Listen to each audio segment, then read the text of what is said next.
Well, now they're truly cleared, and all they really say is, these videos are from fighter jets. These videos are something that we don't necessarily know what it is, or at least they're not admitting that they know what it is. They're not saying it's an alien craft. But one of the comments that one of the guys even made was questioning whether it was a drone.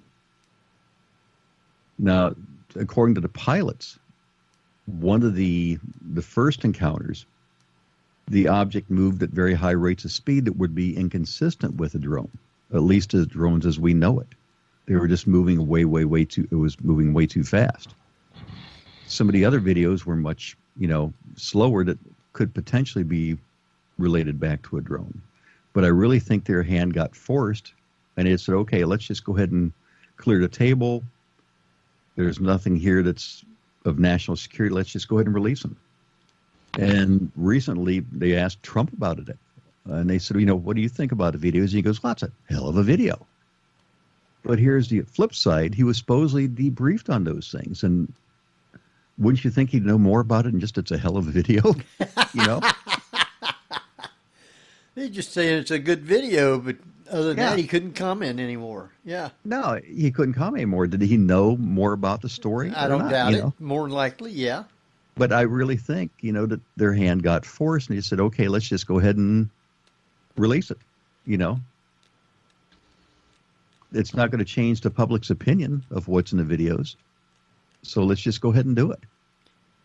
Now, you told me that the Space Force just graduated their first class and recruiting a new class. So what is the Space Force? Is that from Elizondo, or is that government? No, this is government. Actually, this is one of Trump's initiatives. He wanted a Space Force together.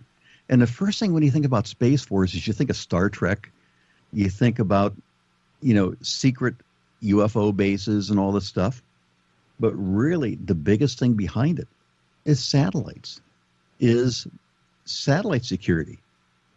What they want to do is form a Space Force to basically protect our satellites. That's one of the most important things it can do, because if you think about it, how much of what we do on a daily basis is dependent on our satellites. And if somebody started taking out satellites, think about, we could be basically blind. Think of Henry about driving down the road with your GPS on. All of a sudden, it goes out. Satellites go on, and there goes your GPS. Where am I at? Yeah, and I thought about this the other day. I said, I don't know of any maps I could pull out of a glove box anymore to unfold to figure out where I'm going. Oh, believe me, when I first moved out here and smartphones were still science fiction, we had what were called the Thomas guides, which are these massive telephone book-sized maps of Los Angeles and Orange County, whatever area you are, and you would say, "Here's what I'm looking for," and say, "Here's what page it's on and what grid coordinates," and then you try and figure out how to get there manually. Well, yeah, maps, GPS, just even cell phone communications. What if they took out communications, period? Banking would be affected. Just across the board, everything we do on a daily basis. Well, that's one of the main priorities the Space Force is going to be doing. And they graduated like 86 people. That's going to be going out to like Vandenberg, I believe it is, out in California. But the biggest thing they're going to be filling is cyberspace operations and intelligence. That's what they're going to be doing. Now, they did have a commercial out there. I don't know if you saw that, Henry, or not. There was a commercial that was on Twitter, of all things. Let's don't put it on TV like, the other commercials for the military. Let's put it on Twitter. So, was it Twitter? Maybe it was Instagram. One of those two, anyway. But they put the commercial out, and I found it. And what they've got is this individual looking at the sky. So I almost picture right away, here's Captain Kirk looking at space, dreaming, I'm going to go into orbit one of these days. And really what they're not telling you the whole thing is to me, it's geared for, like in this case, cybersecurity and intelligence, more so than, okay, we're going to put you on a starship. Well, you're aware they've already created a sitcom about it, right? Starring Steve Carell. I saw somebody early. I didn't see the trailer yet, but I'm going to see the trailer. And Yeah, the trailer's okay. Okay. Well, they dwell on one gag a little too long. I'm like, just show us more. Just show us more. You don't have to go with this one thing that would have been funnier in the context of the show. So it looks like it could be promising, but it just could. The trailer could have been cut better. Yeah, I'll have to check it out because Steve Carell normally does good stuff. I'll have to see what it is. See if it's kind of like Spaceballs of. As long as it's better than Avenue 5. I got another question from the chat room, and then I'm going to let Barbara talk for another 4 hours. How does that sound? This is another question from Tabby Cat, and she wants to know, what is your opinion on the current TV show Project Blue Book, and how accurate do you think it is? Well, the new show Project Blue Book, it's been on 2 seasons now. And what they do is they take a lot of Hollywood liberties because they've got not really an hour, if you think about it. They've got probably, about 47 minutes, something like that, I guess, to tell the whole story. And when they tell the stories, they combine things together. And now they combine things together, but they're putting a lot of stuff on like 1 or 2 characters, like in this case, the Alan Hynek character. Alan Hynek, J. Allen Hynek. J. Allen Hynek was professor at Ohio State and Northwestern. He was an astronomy professor. He was a consultant for Project Blue Book. And some of the things that I found myself questioning is when, they're bringing up all these incidents, I'm like, wait a minute. One of the first episodes, they had him go up on the plane crashed. Did that happen? No, it didn't happen. I'm fortunate enough to know a few people who knew Alan Hynek, and a couple of them very closely knew Alan Hynek. And a lot of stuff was being made up for the show. For example, that first season when he was up in the plane, that didn't happen. What they did is they took an encounter and they basically dramatized it for television to make it more interesting to draw ratings in. So when it was portrayed, a number of things basically were exaggerated or added and made up. They also, at times, take things from maybe multiple incidents and put them into one episode. So let's say, for example, when you go to one of the other episodes and they're going through this whole situation of Alan Hynek doing an investigation, a couple times they brought in like the Men in Black. That may not have happened whatsoever during that reported storyline, but it was brought in to present more sides of the whole UFO story. When they ask his family, his sons, one of his sons actually is in production of media. I think what they were really saying is, okay, yeah, we know there's things that's been dramatized, but the intent is what they were happy with. And the intent is that their father was originally a skeptic on the whole subject of ufology, but as he became more involved with the subject over the years, he began to question a lot more of the outcomes that were coming from these cases.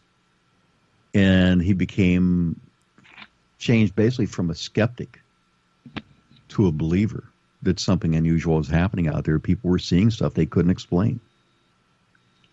And also, how cool was it to see him as a cameo in Close Encounters of the Third Kind? I thought that was great.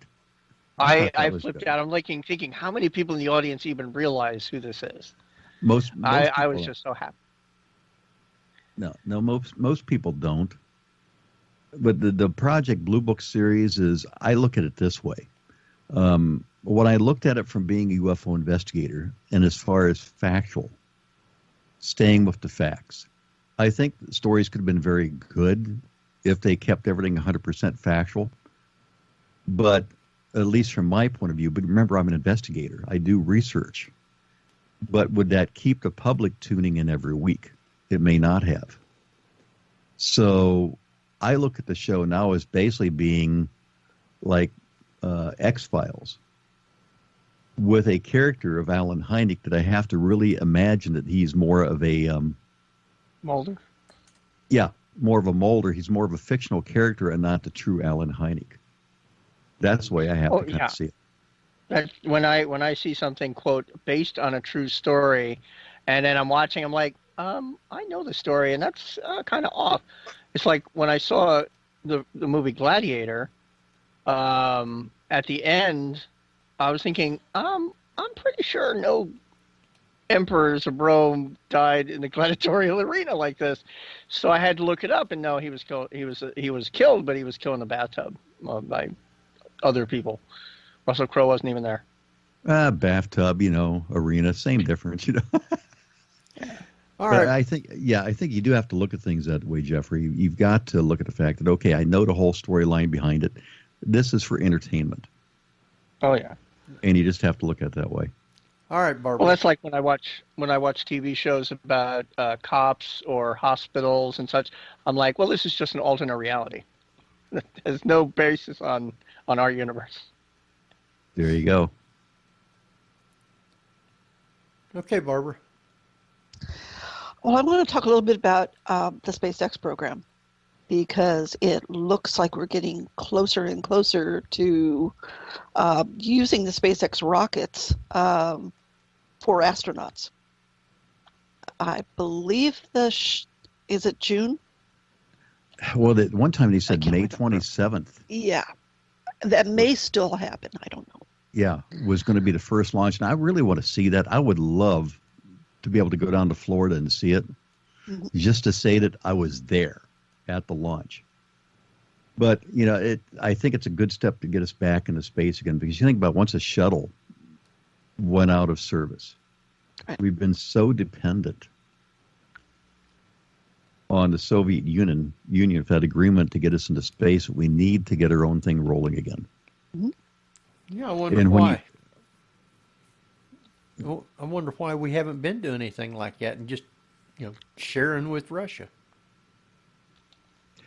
It's a good question. Why we've been so independent all the years? Because I can't think it would take us that long technology-wise. But if you think about it, though, Henry, too, it's private industry is the one who's getting us back into space again. Right. You've got the SpaceX and the others developing the new rockets, the new ships, the new space capsules. And there was an article the other day that, like, when we get back on the moon, it's most likely going to be because of SpaceX and the other organizations. It's not going to be NASA like we knew it in the 1960s. It's going to be more privatized. Not to mention, the rocket ships are just phenomenal. The reusable parts, something that we haven't had in ages. And I remember seeing the first of the launches that were happening where the booster rockets were landing. And I'm thinking, this reminds me a lot of the 1950s television shows where you see the rockets landing like that. Oh, yeah. I was thinking the exact same thing when I saw those, because there was a movie, something like Lloyd Bridges or somebody in, where was it Rocket Ship X1 or something like that? I forget what it was. Oh yeah, that was that was on Mystery Science Theater. Yeah, that comes in. Go ahead, Jeffrey. Oh, I was just going to say the movie. They don't survive. They kind of like do not. It does not end well for the mission.